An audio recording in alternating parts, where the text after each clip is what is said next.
नुमाइश मैदान की ज़मीन वक्फ है या आसमान जा पाएगा की, लेकिन ये सोसाइटी के नहीं है। फिर भी सोसाइटी वालों का मुतालिबा है कि इस अराज़ी को इनके नाम पर कर दिया जाए। अगर ये ज़मीन ज़हीर यार जंग अमीर पाएगा ने लीज पर दी है तो हुकूमत इसे किसी और को कैसे दे सकती है। ज़हीर यार जंग अमीर पाएगा आसमान जा ने एग्ज़िबिशन ग्राउंड को, जिसे पहले सनती नुमाइश कहा जाता था, लीज पर दिया था। दरअसल ये हुजूर निज़ाम के दौरे हुक्मरानी में सनती नुमाइश बाग़ आमा में लगाई जाती थी, लेकिन बाद में इसे मौजूदा मुकाम पर मुंतकिल कर दिया गया। इस ज़मीन को ज़हीर यार जंग मरहूम अमीर पाएगा आसमान जहाँ ने ही दिया था, तो लाजिमन ये ज़मीन लीज़ पर दी गई होगी और ये लीज़ का दौरानिया भी ख़त्म हो चुका है। इस ज़मीन में दरगाहें थीं और ज़मीन से मुल्क भी ख़मीसुल क़ादरी की दरगाह भी मौजूद है। नुमाइश सोसाइटी वालों ने इस जानिब दीवार बनाकर दरगाह के हिस्से को अलग कर दिया है। इस दरगाह के तहत 44,000 गज ज़मीन मौजूद थी, जो आज दिखाई नहीं देती। ज़मीन की मौजूदगी का जिक्र गज़ट में भी मौजूद है।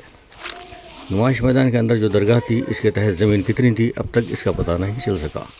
इन दरगाहों के शवाहिद के सबब ये ज़मीन या तो दरगाह के तहत हो सकती है या फिर आसमान जा पाएगा की हो सकती है, क्योंकि आसमान जा पाएगा वालों ने दरगाहों, चिल्लों, मसाजिद और क़ब्रस्तानों के लिए हज़ारों एकड़ ज़मीन वक्फ की है। यानी आसमान जा पाएगा के अमीर ज़हीर यार जंग के तहरीरी हुक्म पर नुमाइश सोसाइटी को ये ज़मीन दी गई है। नुमाइश सोसाइटी ने इसे अपने तसर्रुफ़ में लाया और इस पर हर साल सनती नुमाइश का अहतमाम किया गया और इसके अंदर सैकड़ों स्टॉल्स किराए पर दिए जाते हैं।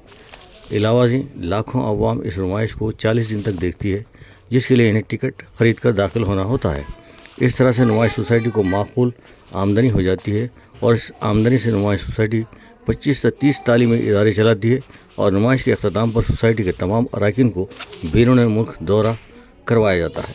इन सब के बावजूद सोसाइटी ने इन तालीमी इदारों के नामों में किसी मुस्लिम नाम को शामिल नहीं किया, बल्कि तालीमी इदारों के ज़िम्मेदारों में भी कोई मुस्लिम नाम नज़र नहीं आता।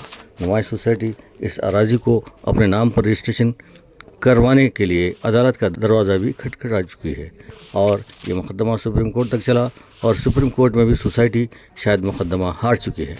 इन हालात में सेक्रेटरी बराए चीफ मिनिस्टर शहनाज कासिम साहब IPS को चाहिए कि वो फौरी तौर पर इसे अपनी तहवील में ले लें, वक्फ बोर्ड की निगरानी में हासिल कर लें, जिसकी रिपोर्ट CM को इरसाल कर दी जाए। CM रेवंत रेड्डी ने वक्फ प्रॉपर्टी के तहफ़्फ़ुज़ की बहुत बातें की हैं। उन्हें चाहिए कि वो जल्द अज जल्द कदम उठाते हुए इसे या तो वक्फ बोर्ड के हवाले करें या फिर पाएगा फैमिली के हवाले कर दें, क्योंकि नुमाइश सोसाइटी के लीज़ ख़त्म हुए भी कई साल हो चुके हैं। या फिर सोसाइटी पाएगा फैमिली के वारिसिन से लीज़ की तजदीद यानी रिन्यूअल करवा ले, बसूरत दीगर वक्फ बोर्ड अपनी तहवील में ले ले।